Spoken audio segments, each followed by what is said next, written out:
nuestra próxima invitada es una militante palestina que vive en Argentina. Tenemos a Julieta Abusharek.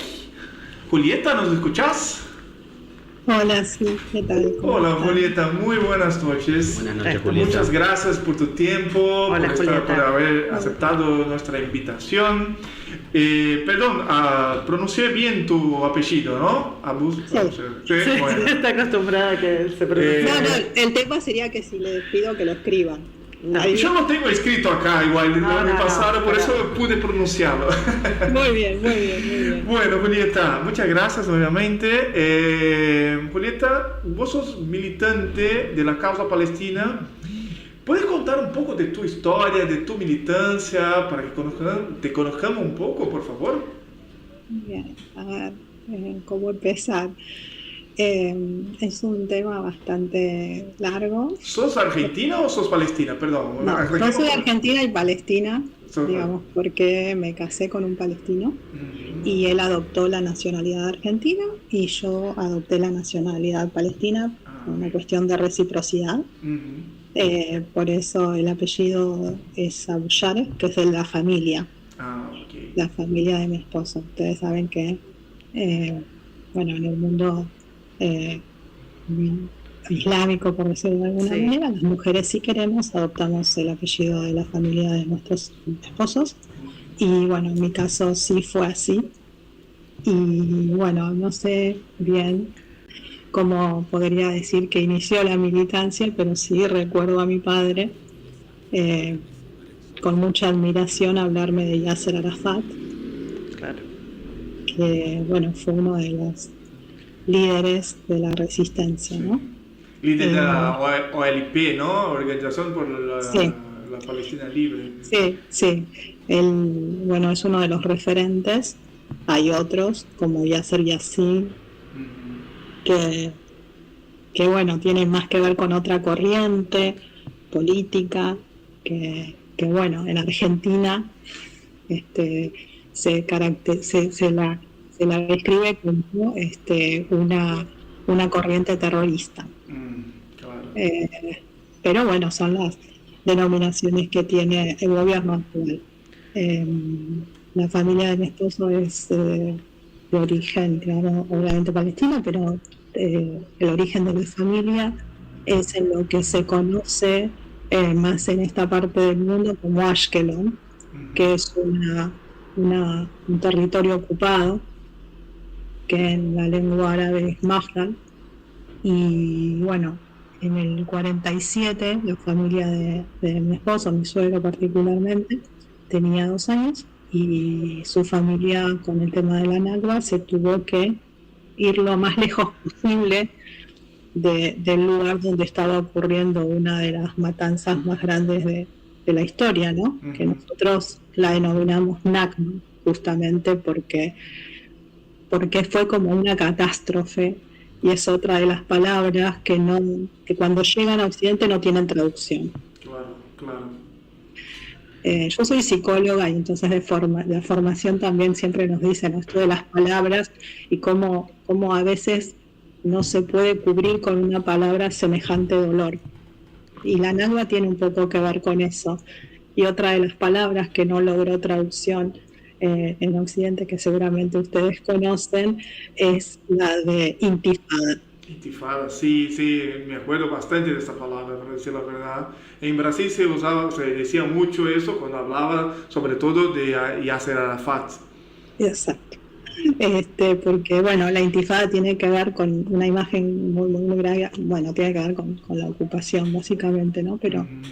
Pero fue como una imagen que recorrió el mundo, que tal vez ustedes tienen en su memoria, que es la de un niño enfrentando un tanque, un niño con una piedra enfrentando un tanque. Sí. Entonces, cuando llega a esta parte del mundo, nosotros en el Cono Sur hablamos entre portugués y español, y de hacer la traducción del árabe siempre se pasa del árabe al inglés, del inglés al español pasan como 3 días. Sí. Hasta que uno se entera de algunas cosas. Y si a eso le sumamos el poderío del lobicionista que tiene cooptado todos los medios de comunicación prácticamente, es muy difícil conocer mucho de la cultura y esto que también hablabas al principio, si estabas pronunciando bien o no el tema de la kufiyé, ¿no? Ajá. Que para nosotros es todo un símbolo, Claro, es muy fuerte, ¿no? Un símbolo muy tal importante. cual.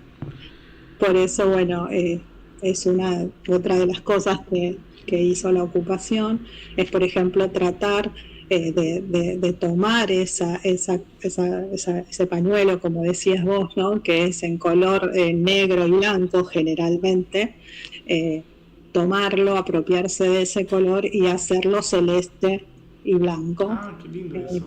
con la connotación de la bandera israelí. Por eso la ocupación está en todo. Perdón, creo que cometí un error, porque yo dije que lindo pensando en los colores de la bandera argentina, en el Claro. sentido de vincular, perdón, ahora No. me atiné acá que cometí un Claro. error grave. No, pero Te pido mil justamente perdones. se trata de eso, de aprender juntos y de estar advertidos de ciertas cosas, ¿no? Porque a veces, por ejemplo, una de las empresas que hizo campaña con la kufiyé de ese color era y Saint Laurent. Entonces todo el mundo como que quería ese producto y que así como, digamos, en el imaginario colectivo es un símbolo de resistencia. En Argentina hay unos militantes de una organización que se llama Quebracho, que generalmente la utilizan bastante. Pero claro, ¿qué pasa? Los medios de comunicación estigmatizan directamente. Es eso. Si nosotros nos retornamos a lo que es el último tiempo, estos últimos años, uno de nuestros portavoces de la resistencia, Abu Obeida, que también fue asesinado por Israel, usaba la kufiyé en color rojo. Olha só, qué interesante. ¿Y cuál es el simbolismo del color en este caso? Bien, hay como bastantes, tiene mucho que ver con los colores de la OLP y Yasser Arafat. Bueno, con lo que queda de la familia, digamos, la situación es gravísima. ¿En qué ciudad están viviendo ahora ya? En Han Yunis. Y por eso les decía, ¿no? que a veces contar cómo viene la mano es complejo, porque las personas generalmente sin maldad te preguntan, bueno, ¿por qué no se van? Claro. Primero no se van y no nos iríamos, porque es nuestra tierra, básicamente. Claro. ¿Cómo empezar? ¿No? Esto es lo más difícil. Es contar que bueno, nosotros tenemos ya 45 miembros de nuestras familias asesinados, entre ellos mis sobrinos chiquitos de 3 años, de 6 o 13. Y bueno, mis cuñados, mi suegra, mi suegro. El primer bombardeo mató a 10 de ellos, que fue el 11 de diciembre, de hace 2 años. Y unos días después, el 9 de enero, mataron a mi cuñada, yo tengo una sola hermana y bueno, la familia de mi esposo es muy grande. Y bueno, me acogieron y para mí al no tener hermano varón era como mi hermano varón. Claro. Y bueno, en un segundo bombardeo asesinaron al resto de la familia. La situación es complejísima porque estamos en el capitalismo, eso es inevitable y necesitamos dinero para comprar cosas, y en Gaza es muy difícil lograr hacer transferencias bancarias, por ejemplo. Entonces mucha gente ve las carpas, sí, ve un noticiero, lo que ve son carpas, y dicen, bueno, esas carpas las regalan, en lo que dice el sentido común, que siempre es un sentido de clase, pero una de esas carpas sale $3.000. O sea, no hay asistencia humanitaria, porque no llega. Claro, no llega. Pero la ONU, o sea, hay como intención de ayuda humanitaria de diferentes lugares, no solo de... Sí, tener la flotilla, ¿no? flotilla que intenta llegar. Hay bloqueos. El bloqueo es total, es por aire, por tierra. Nosotros desde hace 3 años, mi esposo y yo, hemos viajado para intentar entrar en 3 oportunidades, lo cual es sumamente costoso para nosotros, somos trabajadores. y el punto está en que el bloqueo, o sea, cada vez se amplía más, porque nosotros vamos por Egipto y para llegar tenés como una cosa que amortigua, que el mismo gobierno egipcio coordina con la ocupación, entonces es muy difícil llegar, es muy peligroso también. Claro. Y entonces es todo, ¿no? Entonces lo que quedó de la familia está resistiendo, va a resistir, va a continuar allí, y bueno, también nuestro deseo por eso es el de entrar. Porque a veces cuando lo explico, hay como que la gente toma verdadera dimensión. Nosotros no tenemos derecho a ir a abrazar a mi cuñada que perdió a todos sus hijos, a su madre, a su padre, a sus hermanos, por ejemplo. No tenemos ese derecho. Como seres humanos no tenemos ese derecho. Y no es una cuestión de recursos económicos, porque hemos logrado, por las cuestiones, comprar los pasajes, ir, estar 2 meses, un mes y medio esperando, con todo el costo que eso implica, ¿no? Pero no pueden cruzar la frontera. No se puede cruzar. Y no pueden salir tampoco de Gaza. Tampoco. O sea, están atrapados ahí. Como para que quede claro, ¿no? Para la gente que está escuchando. Que, digo, bien gráfico es como lo decís. O sea, está cerrada, está bloqueada. Y no reciben ayuda humanitaria ni... No, es un campo de concentración, básicamente. Así es, exactamente. Es un campo de concentración. Y entonces es como por un lado desesperante, y sí. Claro. Pero por el otro lado, bueno, tenemos la fe. Entonces Sí. la fe a veces como que afuera no se entiende mucho, pero es lo que nos sostiene. ¿Tienen comunicación? ¿Tienen posibilidad de Sí. comunicación? Sí, la comunicación, si ustedes se quejaban de este problemita técnico que tuvimos, es nada. Es nada. Imagínense que este ruido a nosotros nos aturdió.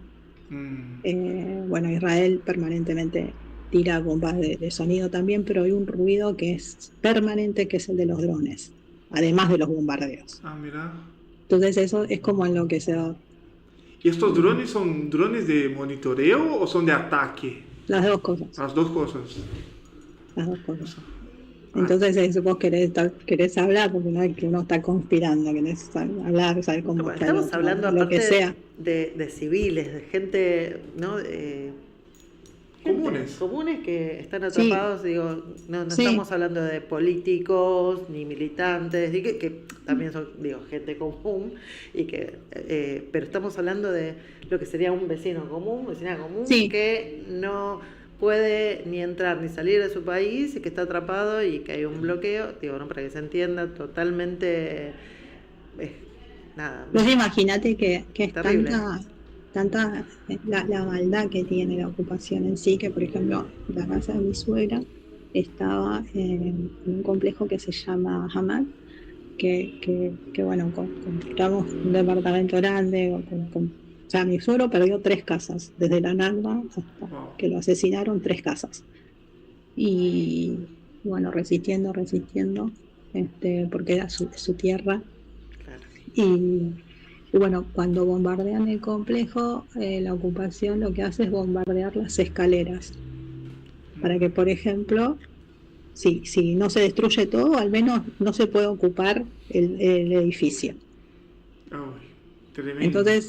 Entonces está porque los drones tienen muchísima precisión, entonces se pueden ver perfectamente y escuchar perfectamente y espiar perfectamente. Entonces sería maravilloso que eso se utilizara, por ejemplo, para mandar medicación, pero no, se utiliza para otro tipo de cosas, para ver cómo un niño juega la pelota, para escuchar que estás hablando con tu cuñada, cuántos cheques le quedó, porque también la ocupación hace que nosotros no tengamos una moneda nacional.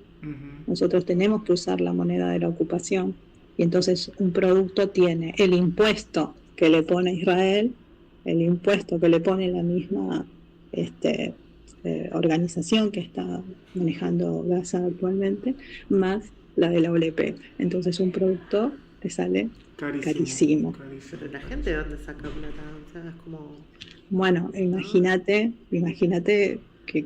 bueno, no quiero decir acá porque si no después todo el mundo va a ir a boicotear eso, ¿no? Pero encontramos las maneras, y una de las cosas Claro. que tal vez tiene que ver con la cultura palestina o con la cultura islámica en general, que tiene que ver con el oro. Ustedes saben que...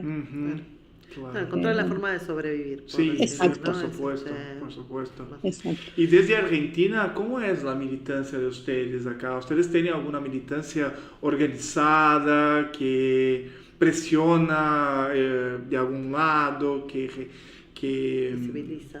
visibiliza la causa desde Argentina? En realidad nosotros somos argentinos, pero digamos por cuestiones laborales viajamos permanentemente, estamos en otras partes. Y sí notamos claramente una mayor solidaridad o empatía, por decirlo de alguna manera, de un tiempo a esta parte. Claro. Porque cuando yo te contaba que mi papá, por ejemplo, un obrero, que siempre lo cuento porque él, por ejemplo, me compraba el diario Le Monde Diplomatique y me decía a mí, bueno, contame qué dice, léelo y contame qué dice. Claro. Y así yo pienso que empezó esta cosa de ser profesora y de periodista también. Y ahí empecé a entender como una cosa más internacionalista, como abrirte un poco la cabeza, ¿no? Claro. Y es un poco eso. Él me decía, bueno, yo a este tipo lo admiro, porque la verdad hay que agarrar un fusil y enfrentar al ejército más poderoso del mundo. Claro. Y más perverso también, porque es un ejército muy perverso como por sus acciones. Y cuando uno va escuchando cosas como contás y las cosas que nos llegan también, porque sabemos que muchas cosas nos llegan, muchas informaciones no nos llegan, pero lo que llega ya es de una deshumanidad tremenda. Entonces me quedo pensando, la barbaridad total es hacer... Por eso es importante tal vez recordar que esto no empieza el 7 de octubre. No, claro. Para mí es eso muy importante, porque todo el mundo dice el 7 de octubre, pero ¿qué pasó el 6, el 5, el 4? ¿Qué pasó hace 78 años? ¿Qué pasó hace 80 años? Entonces es un poco empezar a entender que hay toda una cuestión de necesidad de esos territorios, pero sin su pueblo nativo. O sea, ellos quieren la tierra sin nosotros. Claro, perfecto, claro, por supuesto. Es eso y bueno. Solo que me gustaría avisar que estamos en vivo otra vez. Estamos en vivo de vuelta. Y tenemos a Jere con nosotros acá. Te volvemos a agradecer, Julieta. Está garantizado que está, incluso eso que se cortó quedó grabado, así que después haremos el corte y lo compartiremos. Muchas gracias. Bueno, ¿Querés hacer alguna pregunta a ella, vos? Sí, yo porque justamente me tocó esta parte, entonces mi pregunta sería un poco vinculado a lo que estabas hablando ahora, esto último de los medios. Vos estás o tenés esa pata argentina y pata palestina. La pregunta sería eso, si alguno de los que nos está escuchando o alguien de esta región quiere... no sé, aprender un poco más, meterse y conocer noticias, porque realmente es muy difícil. No se habla sobre el tema, o cuando se habla es la mirada del invasor, la mirada del Estado genocida, y es muy difícil encontrar información directa. Así que bueno, la pregunta sería eso, ¿dónde uno podría ir a ver o si algo del trabajo que venís haciendo podemos acceder? Por ahí sería la pregunta. Sí, en realidad nosotros entendemos, digamos, que la gran dificultad es que nosotros hablamos árabe y para nosotros también es un modo de resistencia al lenguaje. Entonces, muchas veces la traba está ahí. Si nosotros leemos cualquier diario que además, bueno, son de Buenos Aires, ni siquiera es que tiene mucho la mirada de Buenos Aires, sí, si ustedes prestan un poquito de atención van a empezar a ver cómo empieza a desaparecer la palabra Palestina y la empiezan a sustituir por Gaza y posteriormente por Hamas. Es verdad. Claro, nosotros entonces, hablamos de la Franja de Gaza. Claro, sí. y empezamos a desdibujar hasta desde el lenguaje. Por eso para nosotros es una resistencia desde el lenguaje también y sí desde la visibilidad. Porque hoy ver, por ejemplo, en Teherán la bandera palestina y la bandera iraní, teniendo en cuenta que los musulmanes estamos divididos entre sunitas y chiitas, por ejemplo, y que estamos todos metidos en la misma causa. Porque estamos contra alguien que lo que quiere es nuestra tierra sin nosotros. Claro, claro. Exterminar totalmente cualquier registro palestino. Exacto, pero hay algo que es fundamental, que ellos cuando hablan de nosotros, no hablan de nosotros como humanos. Claro. Entonces necesitan no solamente invisibilizarnos, sino sacarnos cualquier tipo de idea de somos humanos. Netanyahu lo dice permanentemente. Son animales, son terroristas, deben ser exterminados. Sí, sí. Bueno, por eso es tan importante aclarar esta cuestión, digo, más allá de que son todos seres humanos, digo, estamos hablando de civiles, de gente que no está... digo, sin valorizar, porque cada uno hay que meterse en política, hay que comprometerse, ¿no? Pero hablo, sí. ¿no? Es como si nos pasara lo mismo acá, gente que no está militando, por decirlo de alguna manera, no está activando, y ¿no? Doña Rosa, por decirlo así, para sí. que quede claro en términos, y está atrapada en un lugar y están sin poder respirar, sin poder buscar ayuda y sin recibirla. Entonces, digo, y tal vez pensar que no está tan lejos. Una crueldad tan grande que es inhumano totalmente, ¿no? Totalmente, por eso ellos necesitan mujeres, sacarnos eso, esos rasgos de humanidad. Por eso nosotros... Digo, no tendría que pasar a ningún lado, pero le está pasando a este pueblo y bueno, está bien que se pongan palabras, algo tan terrible. Por eso, digamos, también la resistencia pasa por eso, ¿no? Por seguir teniendo niños, por seguir casándose, por seguir cada día levantándose y bueno, y seguir plantando, ¿no? A veces es esa metáfora, ¿no? El profeta decía, hasta el último día uno tiene que plantar, y bueno, también tiene que ver con eso, ¿no? Tal vez plantar y no saber siquiera si vos vas a gozar de esos frutos. Y creo que esa es la diferencia, lo que nos hace humanos, lo que nos hizo humanos alguna vez. Después de lo que nos pasó, yo era una militante, como les digo, así tal vez como ustedes, ¿no? de estar comprometida y demás. Militante, de hecho. Y soñaba, ¿no? con una, sé yo, como decir, como bueno, la gente que nació ahí tal vez no se va a ir, qué sé yo, pero tratemos de tener una armoniosa convivencia. Claro, ¿por qué no? Soñaba con eso. Después de lo que me pasó es muy difícil. Sí, por supuesto. Pensar en eso, hay mucho dolor, y digamos, si ese dolor es como por goteo, porque no termina.